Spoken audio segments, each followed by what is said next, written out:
Box office దగ్గర 2019లో రాక్షసుడు సినిమాతో మంచి విజయాన్ని సొంతం చేసుకున్న బెల్లంకొండ శ్రీనివాస్ తర్వాత చేసిన సినిమాలేది కూడా అంచనానే అందుకోలేదు. ఛత్రపతి హిందీ రీమేక్ తో అయినా కానీ బాలీవుడ్ లో సెటిల్ అవుతాడేమో అనుకుంటే ఆ సినిమా అక్కడ డిజాస్టర్ అయింది. మళ్ళీ తెలుగులో వరుసపెట్టి సినిమాలు చేస్తున్న బెల్లంకొండ శ్రీనివాస్ తమిళ్లో కమిడియన్ సూరి హీరోగా నటించిన బ్లాక్ బస్టర్ సొంతం చేసుకున్న గరుడన్ మూవీని తెలుగులో భైరవం అనే పేరుతో రీమేక్ చేసి తెరకెక్కిస్తున్నారు. ఫ్లాప్స్ లో ఉన్న నారా రోహిత్ అలాగే మంచు మనోజ్ ని ఇంపార్టెంట్ రోల్ తీసుకొని ఈ సినిమాని తెరకెక్కించి డీసెంట్ ప్రమోషన్స్ చేసి వరల్డ్ వైడ్ గా ఈ రోజున రిలీజ్ చేశారు. ముందు రోజే ప్రీమియం షోని పూర్తి చేసుకున్న ఈ సినిమాకి ఫస్ట్ టాక్ ఏంటో బయట వచ్చేసింది. కథ ఏంటో పూర్తిగా తెలియజేయడం లేదు కానీ ఒక గుడి చుట్టూ సినిమా మొత్తం సాగుతుంది. ఆ గుడిని దక్కించుకోవాలని కొందరు ప్రయత్నించగా దాన్ని అడ్డుకోవడానికి హీరో చేసిన పనులేంటి, తనతో పాటు నారా రోహిత్ మరి మంచు మనోజ్ యొక్క క్యారెక్టర్స్ ఏంటి, వాళ్ళ క్యారెక్టర్స్ ఇచ్చే ట్విస్టర్స్ ఏంటి అనేది ఈ సినిమా చూసి తెలుసుకోవాల్సిందే. సినిమా స్టార్ట్ అవడం నార్మల్ గా స్టార్ట్ అయ్యి హీరో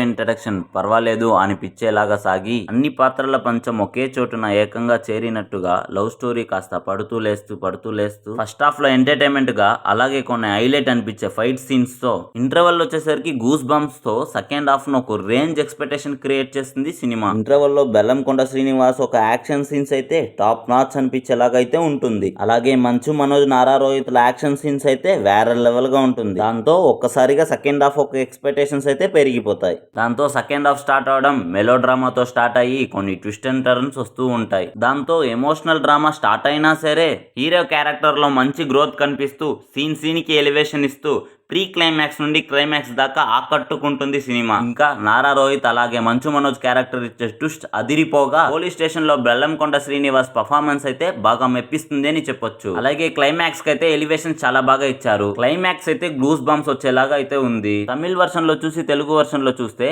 తమిళ్లో కంటే తెలుగులో హీరోకి చాలా బాగా ఎలివేషన్స్ ఇచ్చారు. అంతేకాదు తమిళ్లో సూరి గారు అయితే ఊరా మాస్ పర్ఫార్మెన్స్ ఇచ్చారు. తెలుగులో బెల్లంకొండ శ్రీనివాస్ అయితే దానికి మించిన పర్ఫార్మెన్స్ ఇచ్చాడు భయ్య. ఒక మంచి యాక్టర్ గా ప్రూవ్ చేసుకున్నాడు. ఫైనల్ గా మూవీ అయితే తమిళ వర్షన్ లో చూడకుండా డైరెక్ట్ తెలుగు వర్షన్ లో చూసిన వాళ్ళకి బ్లాక్ బస్టర్ అనిపిస్తుంది. అదే తమిళ్లో చూసిన వాళ్ళకంటే నెక్స్ట్ ఏంటి అనేది తెలిసిపోతుంది. కాన్సెప్ట్ ఏమో తెలిసి ఉంటుంది. అందువలన మూవీ అబో యావరేజ్ గా అనిపిస్తుంది. మూవీ చూసి ఎలా ఉందో కింద కమెంట్ చేయండి. అలాగే ఇలాంటి మరిన్ని మూవీ అప్డేట్ కోసం మన ఛానల్ ని సబ్స్క్రైబ్ చేసుకోండి.